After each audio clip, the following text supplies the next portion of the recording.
Hello guys, my name is Alex Drumev. I'm making this nice video regarding a 2000 Mercedes S500 model W220. I didn't want to make that video. It's going to be part 1 out of 3, and this is going to be a buying guide. That one specifically will be top 10 things to look for when buying a W220. Now, I do talk from personal experience. This is actually my 4th one. I did had a 2001 S55 AMG. That was my first one. I did have 03 S500. I did have 04 S430 4MATIC, and then this is the last one I have. This is a 2000 S500 rear-wheel drive with original AMG package. Actually original, only 57,000 miles. Now I'll be going over the top 10 things, top most common issues and what you need to look for before actually getting one of these. And at number 1, I would actually put that as a suspension. I'm talking here from personal experience, kind of like the stuff I have done to the ones I've had, and I'll be going over basically that stuff. Now the suspension is, there's 2 types. There's the Airmatic, which is the Airmatic shock, which is like the one on this car. Basically it has an air compressor, air valve block, and it's air height adjustable. This is the more common suspension on the W220 models. There is one also called ABC, active body control suspension. I did have one of that. That was my AMG model. Definitely rides a little bit smoother, but certainly a lot more expensive to work on and taken care of. So what you need to look for when checking these basically is you do need to check for leaks. You do need to make sure that the vehicle does not sag or does not lower to the ground. And also you gotta make sure that all the wheels are basically in the same level. Also, when you're driving the vehicle, because even if there is no leaks, occasionally it is a possibility to have like a soft strut. They're basically worn. You need to check on the right quality. So I'm showing you the Airmatic that works, that raises the vehicle front and rear height a little bit, and that does make it a little bit more comfortable and smooth as you drive. Now again, as you drive this vehicle, if you notice one, especially if it's one with like 130,000 140,000 miles or more, I'll probably say you definitely want to make sure that when you test driving the vehicle is not wobbling, it's not going left and right. That's usually first signs for, failing shocks, especially the air strut ones. Even if there is no leaks, there's still a chance that they're softened and they're worn, and you're gonna know that by the way vehicle drives. If it drives more like if it's not too smooth, if it shakes a lot, and stuff like that, if the travel of the vehicle by going over a bump and stuff like that is large, then you definitely need to address the suspension. And these are not expensive. These are not cheap, excuse me. I mean, there's less expensive ways that you can do that. However, at this point, you're removing the S-Class already from the vehicle. So you can put coilovers, you can remove the air strut system and just put regular struts. But I personally don't recommend that. Some people like that, other people don't. So basically, I would recommend putting a brand new one, maybe Arnott brand, or maybe get something aftermarket, maybe on eBay. I've been getting all my parts from there pretty much. Or you can also go OEM. They will last longer, they'll be better, but they're of course more expensive. So that's the first thing. And in this suspension, you also want to make sure that there's multiple control arms on that vehicle, and of course inner outer tie rod ends, but there's also like suspension, like there's upward control arms.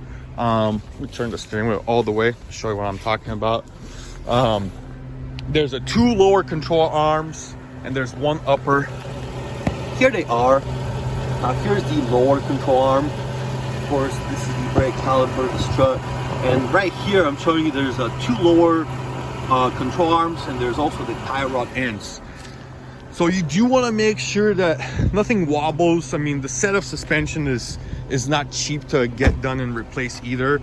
So you want to make sure this has been addressed. If not, you want to make sure if it's in good condition, of course, depending on the mileage and how vehicle and where vehicle was driven. Second part about the suspension is common stuff for leaks is on the aromatics is the valve block or the air compressor. Again, those are expensive components to replace, so you always want to make sure you have a budget set aside on that, that you want to make sure you want to get that done.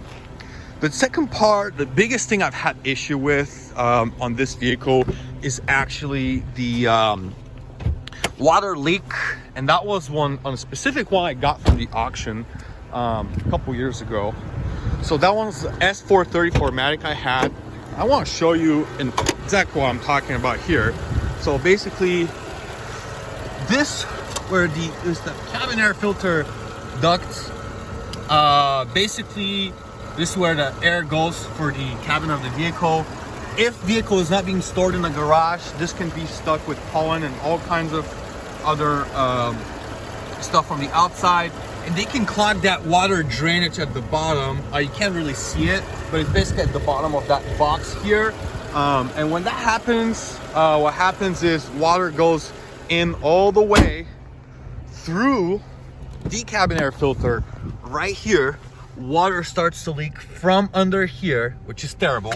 Starts going through the floor mats into the carpet, and it leaks all the way in the back. So this is what happened on my S430 4MATIC. Leaks all the way in the back here.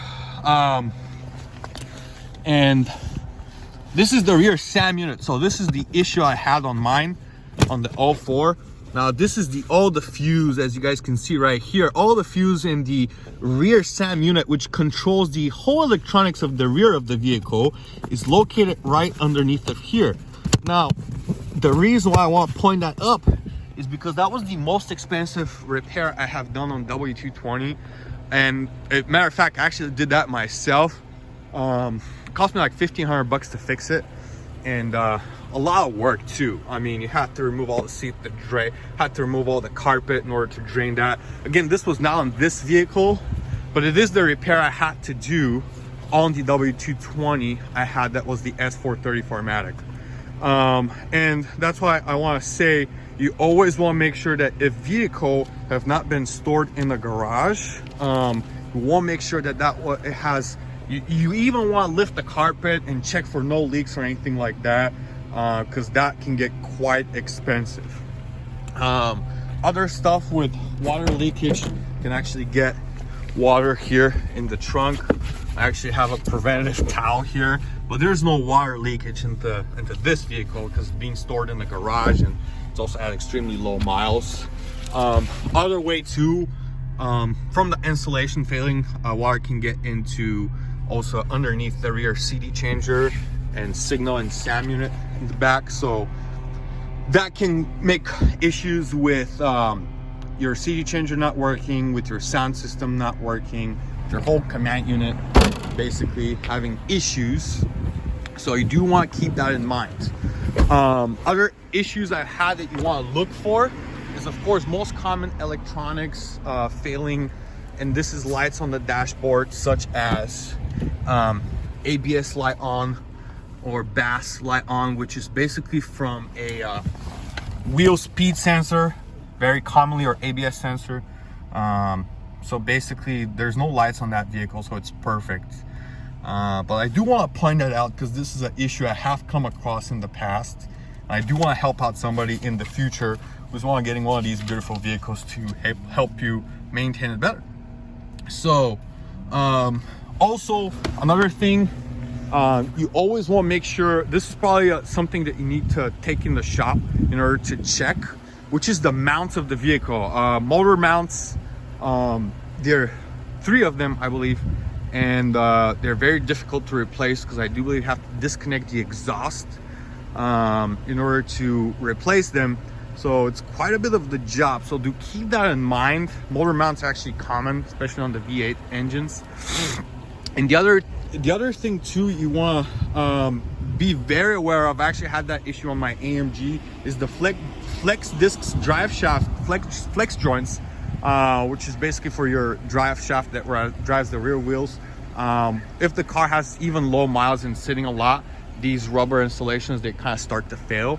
And over the course of the years, then the vehicle kind of drives funny and wobbly. So you want to pay attention to that as well. You probably want to take it to a shop. That's what I have done on a couple of mine. Then you do, very most important thing, this is probably a number 5, is the transmission. So these vehicles have been falsely advertised to be sealed for life. So some owners have never really have serviced their transmissions properly. Now, I've always had service all my Mercedeses. I've had 10 Mercedeses, and I've always serviced the fluids. It is crucial that you get it done. In my opinion, you know, if you buy one of these, no matter what you know about the history, unless it was literally done right away with receipts, I'll get that done pretty much immediately after you purchase one of these. It's actually not hard to do. This is the transmission filler right here. You do need to purchase the dipstick, which is from Mercedes, to measure the level. And when you do that replacement, you also want to make sure that you're not only replacing the fluid itself, you also want to make sure you replace the whole the filter, and you do an actual flush. That way you get the most fluid as possible out, and you put a new filter on it.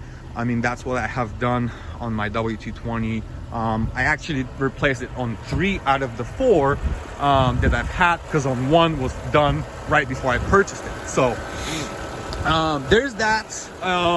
Another thing I want to point out as common issue I have come across, it's actually not that common in my opinion, but it is somewhat common, is valve cover leaks. Now this vehicle had a very minor one that was addressed. If it has a valve cover issue, you do want to get that done right away. That way you have more leaks on the engine, you know, and make sure that there's no oil leaks. You don't have to add up oil and stuff like that. Other thing, but less common, is probably on more of the high mileage W220s, is the oil pan gasket as well. Again, it's not something common, but if it is, you want to get that done as well as soon as possible. Other thing, of course, is brakes and tires. You know, brakes on these vehicles actually pretty easy to replace. Just replace mine with brand new originals, and they're actually not that expensive and not that difficult to replace at all. But you also want to make sure you do the brake fluid, just because, you know, brake fluid tends to get moisture over the years. So if you don't get that done right away, it will brake a little slower as well. So another thing I want to point out, this is actually a vehicle issue that this vehicle currently has. It's no big deal. That's actually very much of the minor ones, is the hood struts. So I mean, honestly, these are like between 40 and 120 bucks.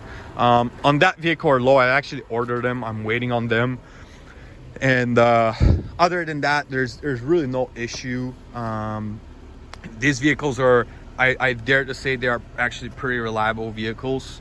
The other thing, last thing I probably want to point out in terms of common issue failing is, and this vehicle has that issue as well, is the CD changer not working. Now there's a CD stuck in here. I actually removed that whole system. I took the CDs out that I could, and I ordered a brand new OEM CD changer. OEM is about 150 bucks.